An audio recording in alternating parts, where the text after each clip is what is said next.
Google Drives, and he's reading this textbook, and he's got a video game going, and he's texting his friends. But the one thing in the morning that he doesn't remember might be the computer or the phone, but he's always got the accordion file and the paper calendar. Yeah. The paper calendar that goes in the front of the notebook, the backpack, and the Right. calendar is had it for organizing. And thanks for saying that, Mr. Green. So also you know, whatever agenda paper calendar that they're using, that goes in the accordion folder. That's the first thing in there, and then that's only one thing they have to take care of, right? So that's a good point. Real paper. And we definitely, yeah, real paper. And we definitely encourage our students, and we have time at the beginning of class where they are writing down their assignment. Like, we do prioritize that so that they, and just writing it down, that's what really gets it up here. And when they get to 8th grade, they'll get graded in part on how well they maintain their written agenda. So that's nice. And it really is something, because we rely so much on what we see in a computer and teachers that post their assignments, but seeing it in the computer is different from actually then registering it and writing it down. There's something about the act of writing it down that helps imprint it in the memory banks, I think. So I think paper agenda is great. I'm sorry. Yeah, and just so you know, they did all receive an agenda the first day of school. So they weren't like pretty, they didn't say Kealing this year, because we saved like almost $3,000 by just getting generic. But they did get one, just so you know. So even though Blend has that master calendar feature, which is an improvement, the paper calendar is still a good reinforcement of that. Yeah. I think so. I'm a I paper mean, you know, everybody's different, but Try yeah, both. there's something about writing something down I that agree. ingrains it a little bit better. And also, we have a home calendar that still hangs up in the kitchen, and we write the, soccer games on, and the violin concerts, this, that, and the other. And they come home, and they're now writing their assignments when big things are due on that calendar. So it's on, Cool. they walk past it, they look at it, and I can say, are you ready for tomorrow? And they're like, yep, and everything back. But the accordion folder last year was a lifesaver. And I was going to say something about organizational skills is don't expect your 6th grader to have any. I mean, I'm surprised they even have any hair left last year, but this year, it's amazing. I'm like, wow, who are you? Are you a completely different person? So it's a total growth thing next year, for your first year. So just keep that in mind for your kids, because it can be kind of frustrating. Right. It's a learning thing. Right, and I think that's a good point. Remember, it's not going to be perfect from the beginning, and they're going to struggle. So it's like little steps are going to get to where they feel really comfortable about what they're doing here. Yeah. So much of the research lately has been going away from homework. I don't know if you've read any of that research, but I was just curious if Kealing was looking at any of that information and doing anything to lessen the homework load. Yeah, so the cool thing we're doing this year, so we do really think about the homework assignments that we assign. I mean, that is something we discuss every single year within every single core subject. We try to make the homework worthwhile, and it should take 30 minutes. If it's taking longer than 30 minutes for each core subject, and hopefully they don't have more than 2 or 3 in a day.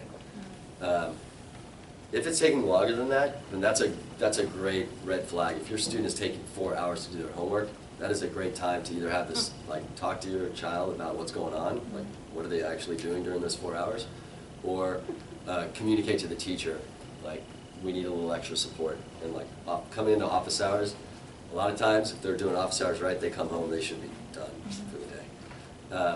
But the other cool thing we're doing this year is homework hiatus, if you've seen that, which I think is really awesome, just to have that one opportunity, at least one opportunity, where you know that all of their classes are wiped of homework, so you just get to hang as a family. I think, kind of just going back to what I was saying earlier, it's even with the hour and a half, it's difficult to squeeze everything that we want to do in that time. And so I know for me, when I assign homework for SMIA, which I try to do the minority of the times that we have classes, it's really something that is going to prepare us for the next class, and we are going to do something with it. So, I'm not sure if that, does that answer your question? I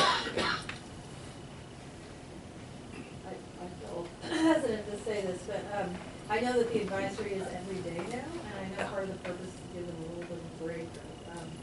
But my daughter keeps saying that there's a plan, or we watched a video, or, and I just, I like the idea of having 15 minutes exam time to be able to finish homework or whatever, and I don't know if, I guess in my view, I don't know if teachers feel like they have to fill the time, fill the time, fill the time, do that. It'd be nice to not have an activity all the time in advisory. Yeah, and we do have Activities all day long. so we do have a schedule, like some of this is like a full day of physical brain break, right? Like yesterday we were out at the track.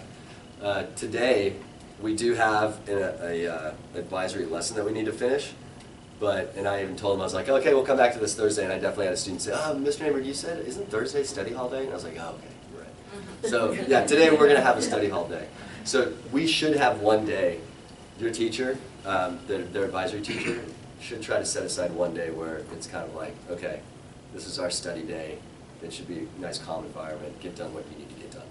So if that's not happening, call me and I'll talk to you. But that should happen. And if you're curious, you can, on our website, under Student Life, the first thing is advisory. You can actually click on advisory and see what every advisory is doing every single day. And yeah, there's one day a week is an activity day that they go play. It's the closest thing to recess we've got. One day a week they have just study hall, like it's an academic catch-up day or whatever you want to call it. And then the other days, like Tuesday is news day. And if you can imagine, we have to have planned activities and do things intentionally most days. Otherwise, a room full of middle school kids for 25 minutes every single day with no structure could get a little cray-cray. So, so we do have, and that's our time where counselors have an opportunity to push in and do some social and emotional learning lessons. They can do some counseling stuff then instead of having to pull kids out of class. And then, we kicked things off with lots of team building stuff to get to know each other and build relationships. And it's kind of where we sort of take care of all the rest of the kid. So yeah, there's planned stuff, but there are 2 days where they get to just, either catch up or just completely chill. So, yeah. Yes. About the library hours, is there any time frame or time period when you can come to the library? My son borrowed a book and he's just not able to find the time to return the book to the library. He asked in the advisory, can he go, but they said no. So, I don't know. Typically that's a good time. Typically right before school is pretty But good. he said as soon as they come and drop off from the bus, he has to directly go to the gym, or he's not allowed to take a diversion or go to the... Yeah, you go to the gym, but they release at 7:20, right? Mm-hmm. So they have 10 minutes to get to class in the Okay. morning, which is a ton of So he has time. to find in between the... You can do it in between. I know that ELA has times, not every class, but they do have times when they come down to the library. Okay. But I would just say, yeah, keep asking. The day that he asked on advisory, it just may have not been an appropriate day to go. But that doesn't mean that he wouldn't be able to ever go So during he can go advisory. in the advisory, right? Okay. Yeah. Do you have recommendation? I know every kid's unique, but Yeah. after school clubs, there's so many great choices. Do you have a recommendation of how little or how many of beginning sixth graders should try to do or not do? As many as they can. Okay. So sixth grade is limited, right? So sixth graders are not allowed to participate in the UIL sports until 7. So the 3 options they have this year, cross country is brand new. That's going on right now. Ultimate Frisbee and lacrosse. So if sports is their thing, definitely encourage that. There are a ton of different clubs. Yeah, that's what I'm talking about. Right. So and that can also be found under Student Life on the Kealing website. I would say getting them getting them involved in as many clubs and things that they are doing outside of just doing their work. This is where they're going to meet like the people that really get them, and that's really important in middle school. And it's just that, I mean, I think that is a huge determinant of their success here. Because if they are happy to come to school because they're pumped to go see their friends and they're pumped to learn something new, they're going to put in the work and the effort. So try to get them involved in at least one thing. So yeah, absolutely. And that helps with the carpooling situation too, because your kids will start, and you'll meet other families who you don't already know, but who kind of live in your area. Because you'll want, like, when they get into UAL sports, there might be a practice every day for that week after school. So getting carpools going is really useful. And that will help with, coordinating office hours and stuff. Because kids get tests, on the same day, so they'll want to go to office hours a few days before a test maybe, and then you've got a group of people you can coordinate with. I have one question that's unrelated to sixth grade experience, but that's textbooks. This is one of the things I kind of thought about a lot as I've watched the kids. There really haven't been many textbooks that they've used as they work through middle school. Is that something that you see more of outside the magnet program? Or is it, and so is that choice deliberate on the part of magnet faculty to kind of not use the textbooks, encourage kids to find and discover themselves? Or is it just not realistic these days? A lot of the learning doesn't take place through book learning, as it did like when I went to school too long ago. I think that's more of a function of the freedom that the teachers have and the passion that the teachers have written their curriculum. Kara spends, I was just thinking back on a trip in 2011 we took where we went to Alaska, and we spent 3 days camped out in Homer because Kara was researching in the library for 6 hours each of those days to improve her sports and society elective. And then I remember her we went to in a Native American museum, and we saw Athabascan, like essentially Inuit Olympics, and she brought that into her world cultures class. So teachers are developing their things from all over, and that's why I was talking about primary sources. They're not reading textbooks. I mean, they are reading the document that somebody wrote back in 1600, and they're figuring out what that means. So I think it's part of the unique experience that they're getting here. So teachers aren't gonna, textbooks are boring, so they're not gonna do their research from a textbook. Yeah. Well, great, thank you. Oh, I have one more yes. question. Yeah. I know that there's an advocacy group that was trying to get like actual recess for middle schools in AISD.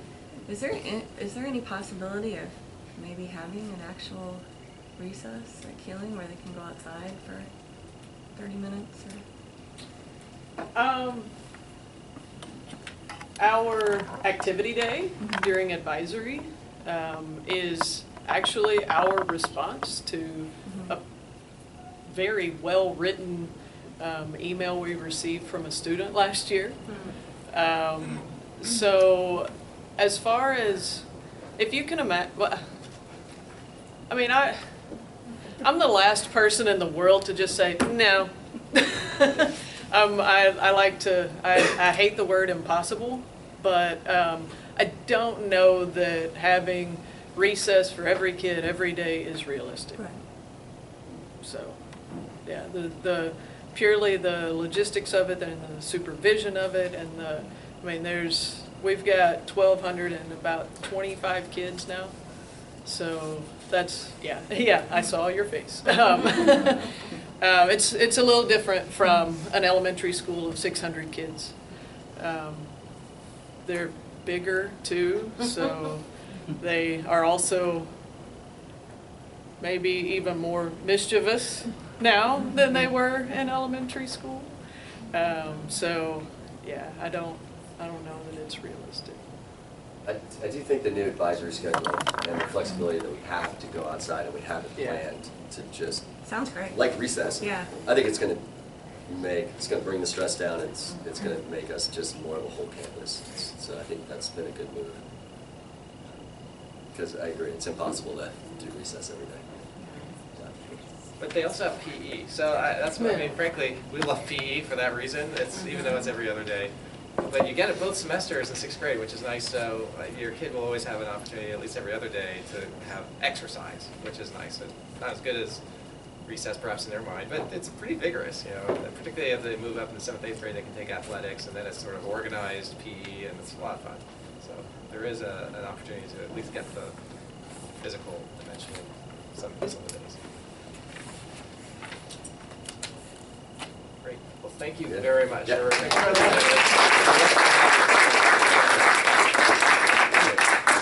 Thank you. We'll rotate to Ms. Carter now for any comments, and then Dee. I like hiding behind here. Can I just stay here? Thank you.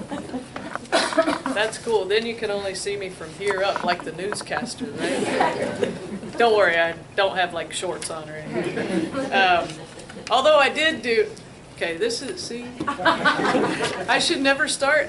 Anyway, no, I did a Skype interview one time with, from the waist up, I like matched and had a really sharp suit on and everything, and then waist down, it's like jeans. And anyway, I didn't get the job. But anyway, so the bulk of today was Mr. Natenberg. He did an amazing job. You know, I just saw you guys 2 weeks ago, so not a ton has happened since then, other than we've kind of made it past the mass schedule changes, and we're starting to get nice and settled in to hopefully minimal changes from this point forward as far as that goes, which is definitely a good feeling for our counselors, even more so than everyone else. I will say this. We've got sick people, okay? It's that time of year already where people are starting to get sick. So be sure you're resting and be sure your kids are resting, okay? Even if you have to tell them, no, stop, go to bed, okay? That's okay. It's just, you know, rest, lots of fluids, orange juice, etc. I'm half kidding, half serious, but just, you know, take good care of each other. And then on a funny note, I'll just tell you, as I'm sure y'all know, we had picture day for the last 2 days this week, which is always entertaining to see, you know, not only do kids show up dressed a little nicer, but teachers do too, and it's awesome. But it cracked me up. Yesterday I saw a kid with a tie on, and I was like, oh man, you're looking sharp. And he said, yeah, well, Mr. Barton told us he would do something if everybody wore a tie or something like that. I don't know.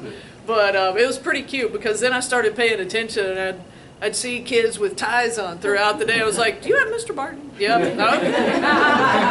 Anyway, so yeah, no, I did want to tell you, we had our first program meeting of the year with our magnet faculty on Monday.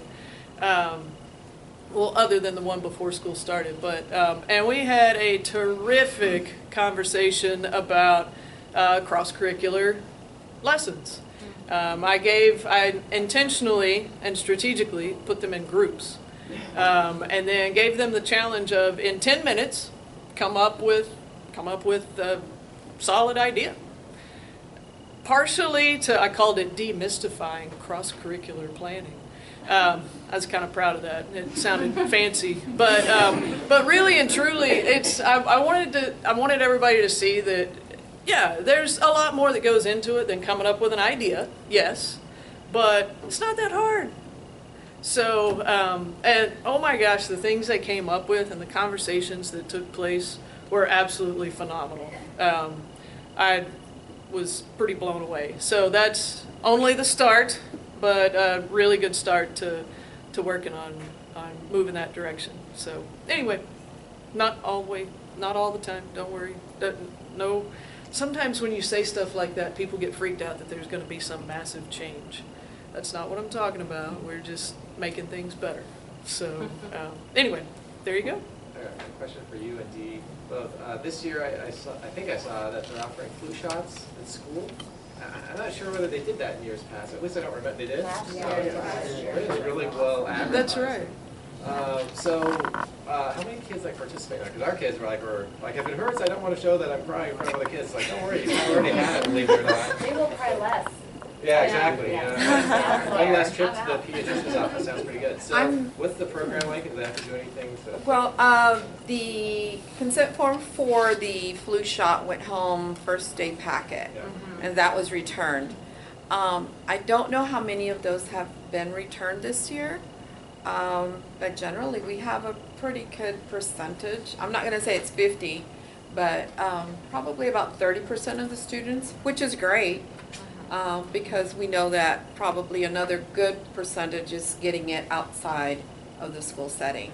But it's the convenience for the child, the parent, and everyone involved. So it's a good way for our school to stay healthy as a whole. Is it too late to sign up? Pardon me? Is it too late to sign up? I don't think so. Okay. I don't think so. It hadn't happened yet. It- So, yeah, I think we still get consent forms on the day of. Right. So I think they like to get it in advance just so they'll know how many doses to bring, but they'll always bring extra. And extra forms can be found. And the extra forms can be found in the program office. Okay. You can check with Ms. Romero, and she's got forms there. And on that note, even the faculty will have an opportunity to get their flu shots later on after the children have. So even us, we try to protect ourselves so that we can continue to be here every day and take care of your children. So that's a good thing for us. Any other news? I would say continue going to register at austinpartners.org if you're planning to volunteer in any capacity here at Kealing. You will receive that email saying you will be contacted by your campus rep, and that is me. And I just need to confirm your ID, so don't stress over it. When you come to a KMag meeting, say, Ms. Gonzalez, I already got the background check, I'm here, and I'll check you off the list. So you don't have to make a special trip. Don't worry about that. The other thing, please remember to join PTA if you haven't. And we will have our first PTA evening meeting October the 5th, and it will be a potluck dinner, and we will have some discussion, and we'll confirm what that discussion will be on that evening. So just keep posted. Thank you very much. Any other? I don't want to cut you short. I'm done. Okay, great. Thank you both. You're welcome. Molly, let's rotate to our fundraising drive. Molly Colonacci, we are so fortunate to have her. She does an amazing job in collecting all the funds, which are a major reason for our existence. Remember, KMag exists for 3 reasons. One of which is education, which you heard from Mr. Natenberg this morning and hearing from the administration. The other is fundraising for the teachers, and I'm going to let Molly talk about that because it really is important in terms of what we can offer the teachers by way of support. You heard Mr. Natenberg talk about how faculty here, unlike outside of a magnet program, develop and are responsible for their own curriculum. So they need the resources to do that. One of the things we do is send teachers to professional development. Molly, you can talk about some other things. That's right. We send teachers to professional development conferences, Yep. science and English this year. Special equipment and needs for the classroom that you've heard Mr. Natenberg talk about, and thanked us for the 30 new updated super fast computers in all of your kids' SMIA classes. So the KMag fundraising only happens one time a year. It's right now, it's a 4-week campaign. Our goal is to raise $50,000 for this budget that is specific to the magnet program and the magnet classes. We're halfway done with it. So we're not making your kids sell wrapping paper or cookie dough or having you attend special fundraising events on the weekends. This is it. This is all we do, is we seek your support, and we hope that you're as generous as you would have been with your elementary school. We have 856 magnet kids still. Is that about right? I don't know how many families that is, but that's a hard number to figure. But so far, so we're halfway done with our campaign. 4-week only. We're halfway done today, and we've had a great number. 107 families have participated, which sounds great. It is just about 15% of our population, though, so we'd love to have a higher amount of participation from our families. We have had donations come in from $5 to a couple $1,000s, so any amount is appreciated and meaningful to this drive. And as of this morning, we've raised $20,890. So we're getting close to halfway there, and you'll see an email from Ms. Carter's email box today with an easy link if your family would like to participate. We thank you very much. Thanks, Molly. And we really encourage you to talk to your friends, too. I mean, nobody really likes to get battered around the head with money-raising issues, but it's just a reality of school. Both, wherever your kid goes to school, public schools aren't supported the way they used to be. And this is a special program. It's a wonderful opportunity, so it's great to support your kids and the teachers. Some of the money, well, this year will also go directly to kids. We're going to have a sort of, well, it started as a Shark Tank, but we're going to have an idea where, Shark Tank project, but we're going to have an opportunity for kids to present ideas and get funded directly from KMag to be entrepreneurial and think outside the box in terms of their own projects. So we really do our best to make the magnet experience here a special one for kids. So thank you, Molly, very much. Two thank yous in addition to Molly. Sammy, thank you as always, our videographer. She's also doing PTA now, but she makes it possible to watch this after the fact. If you want to send your kids or your friends to watch the meeting if they weren't able to join in person. Gita Suggs is in the back. Gita, she wasn't. Oh, there she is. You're right. Okay. You can stand up quickly. We have a new website. Thanks for watching, Gita. I couldn't even tell you how many letters were in our old website. It was like you couldn't just say go to kealingmag.org. No, it was like go to kealingmiddleschool.org/Google. It was ridiculous. So this is an upgraded website as well on a new site. You can make your donations at that site as well. You can see old meetings. You can get other sorts of content. You can volunteer. You can find out about volunteer opportunities at kealingmag.org. And thank you, Gita, for all you've done to bring us up into the 21st century. So let's rotate now to PTA. Do we have a PTA rep here? No. But we don't have a PTA rep. So that's why I was Thank you. did the PTA spiel for everyone to join. It benefits the whole school.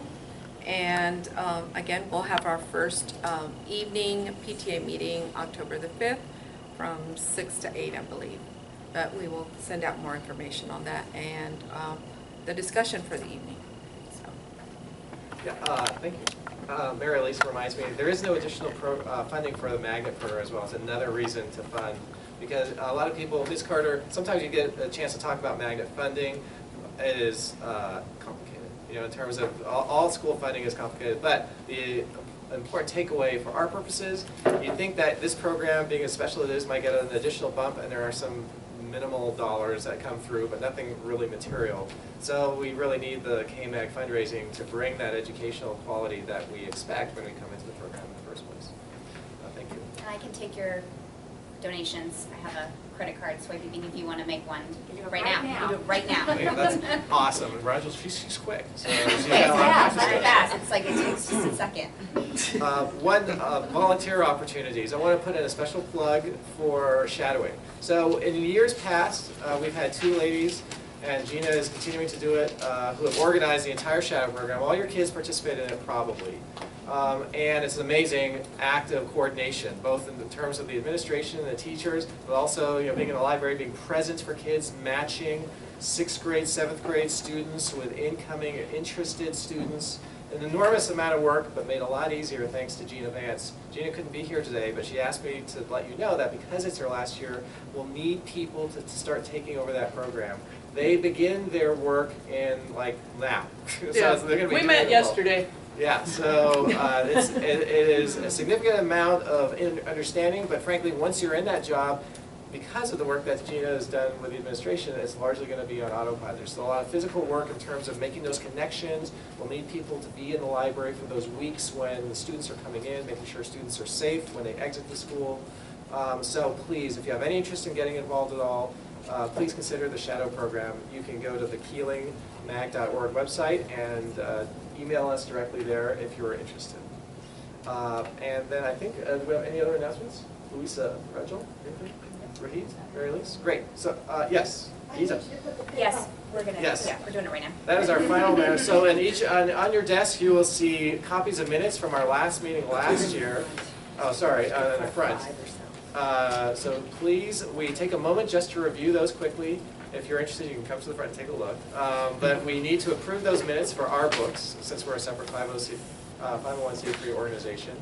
And there are also, Raj, talk about the PayPal, because this has to be on the record, actually, Yeah. in terms of what PayPal requires of us So to move people around each year. We're just doing some transitioning from last year's committee members and board members to this year's board members, and we need to have a lot of documentation, so we're in the transition of switching over a lot of the financial stuff over to me from last year's members, and so we need to have that in the minutes. So we need to just have it in the minutes that it's formally said that we are transitioning the treasurer role and PayPal duties from Geeta to Rachel. Did you get that? Is that right? Is that good? Except I wasn't a treasurer. Okay, she wasn't a treasurer, from Raji, I wasn't sorry. even here last year. Right, sorry, excuse me, Raji, Just my bad. put my name without a title. Okay, got it, yeah, her name without the title. Don't tie me to any, no. Sorry. Now, just out of curiosity. It's complicated. We pay something extra for PayPal's. If you want to donate by check, do we save some money that way? We do, All right. we have to pay, I mean, luckily we pay a smaller fee from PayPal because we're 501c3, but we still do have to pay fees to them every time we go through PayPal or use a credit card. So if you would like to, you could write me a check and we would save that small fee from PayPal. That would be awesome. I think that's true with PTA as well. Kristen Gossett, God bless her, she gave us a check last week. She said, I refuse to donate online because as president of PTA, she sees how much money they pay out each year to PayPal, and so she gives checks. Thank you. Yes. I'm just wondering, are y'all sending anything out with the kids to remind parents to donate? So the short answer is no. Haven't done that in the past. We send out through the Yahoo Community Serve, and we have the director email. So we're not privy to because we don't have emails as an organization of all the families at Kealing. So the school is kind enough, without disclosing to us what those emails are, to send out a letter on our behalf. And so we reach out to families that way. And we've talked internally about how to actually physically send something out, and if you think it's useful, we're happy to do that. I'm always, like I cut things into thirds because I save paper, but if you think that's useful, we're happy to do it. What do people think, actually, in terms of... Well, I think I constantly go to the Yahoo community group. Yeah. I don't know if it's possible. Is there a way to put a sticky post that stays there on top? Because really, I forget all the time. I need a reminder, like, oh yeah, we need to do that, donate to the fundraiser thing. You mean, but, I mean, that would be like a banner, almost like a banner. A sticky post. So I want to talk about that Geeta, a little bit. I encourage the KMag board to not use the listserv as their mode of communication as a formal thing, because that is not associated with the school. Right. You can get in some kind of trouble by posting there as your official communication. So, I don't know about doing it as stickies. We do have a Kealing Facebook page that is run by the school. The Hornet Herald goes to all the students or all the parents in the school. So those are the preferred method of communication. Right? Well, I also go to the Facebook page, but I mean, is there a way to, We again, can do a post it on the sticky? Facebook page as a pinned item, yes. Yeah. Thank you. I don't know how to do that. We have post notes here. You can do it. If you see something that's much smaller, that would be really for me. Maybe we will hand it out. Actually, frankly, I'm happy to do that. So I think in advisory, maybe if the teachers are up to it, we can send home a little reminder through the advisory program. We'll talk with Ms. Carter, whenever we're dealing with thousands some odd kids and pieces of paper, numbers get a little interesting. But yeah, I think it's great that you mentioned that. Thank you. We don't rely, that's not our official conduit. I do use it simply because I know people read it. Right. And the last one, people get involved with WASA and all the rest of that stuff, and that's where you first hear something. I think it's a great mode of information. We have the same issue on WASA, and Yep. I've been instructed to make sure that we don't use it as I'm the president of the WASA group. I've been strongly encouraged to not post on these. Wow, okay. So, thank you. I'm just saying that from that standpoint. Thank you. But we will use the Facebook page and get it pinned up on there. So, any other general questions? Yes. So, I don't know if I'm getting the Hornet Herald. How do I know if I'm getting it? D and Is Ms. it Carter. an obvious? Yeah, it's not a K, that's not a KMag No, I know. notation, it's a Oh, school okay. site, I'm yes. sorry, what was the question? I don't know if I'm getting the Hornet Herald. Is that something that comes out weekly or is it? Yeah, I haven't gotten Yes. it either. Okay, so I Oh, can wow. answer to that. Go for it. You can go to the website, kealingmiddleschool.org, and there is a subscribe button somewhere, I'll find it. Yeah, And I it's- can talk to you after school. It's under quick links on the left-hand side. Also, the Hornet Herald is posted on the homepage every week, at the very, right in the center, so if you don't actually get it in your email, you can check on But it. has something been sent yet? Yes, Oh, yes, subscribe, and I haven't seen it. Oh, yeah, I haven't seen it. every Sunday evening, Every afternoon or Sunday evening. AM. Huh? So maybe Oh, it's in our morning, spam. Sunday morning, just kidding. My son got an email through school, his name at austinisd.org or something like that. But I don't know how to check it. How does he check it? Because he used it for his orchestra fundraiser to do his online fundraising, and now we don't know how to check it. So, as far as I know, like when our kids, first of all, they don't use their school email a lot, and there's some restrictions, like even as to what email comes into them. So I'm not sure it's even a totally functional email in terms Yeah. of external communications. Like I think they can communicate maybe within the Austin ISD domain, but Ms. Carter, if you want to talk There, about that. let's, Figure it out. yeah. So I would encourage, if they want to communicate, particularly outside the school, I would use a different email address to ensure it goes out. Within the school, though, the way we see it, our kids see it, they go in through Teams or something, the AISD website, and they log in with their student number and their password, and then they get into the screen that allows them to see emails and schedules and other things. Make sure they know their student ID and password. That actually should be something, I think they do go over in Yeah, he SMIA, got that so- down. He gets Yeah. involved Oh, all okay, the great. time, so. Great. Yeah, and if your kid is not in SMIA this term and you're new to the school, then that is something they should actually talk to Mr. I'm sure they cover it somewhere, They- but if it's not working, have them talk to Mr. Natenberg. Yeah, I mean, my understanding is that there's a whole bunch of classes that are using things that require that, I mean, Blend, they have to know their ID number and their password. So, and theoretically, if you can get to all of that, you can also get to email. So, Okay, so I don't in know there exactly somewhere. I what the haven't student explored it. side looks like. Yeah. Okay, I'll So, explore his yeah. team. Yeah, I just know that there's sometimes I've sent an email to that address, like parent to child, and it, where like it does doesn't it show go? up, it doesn't Yeah, show I up in don't their know. inbox. So I thought maybe there's like a filter somewhere in terms of external emails coming Right. into the Austin ISD domain. I don't know, but it's to me, now we rely on texts for things. Yeah. Anything else before we approve the minutes? Okay, great, thank you. So all in favor of approving the May and August meeting minutes, say aye. Aye. Thank you. Any against? Hearing none, those passes and those meeting minutes are approved. All right, thank you everybody. We're right on time. Have a great week.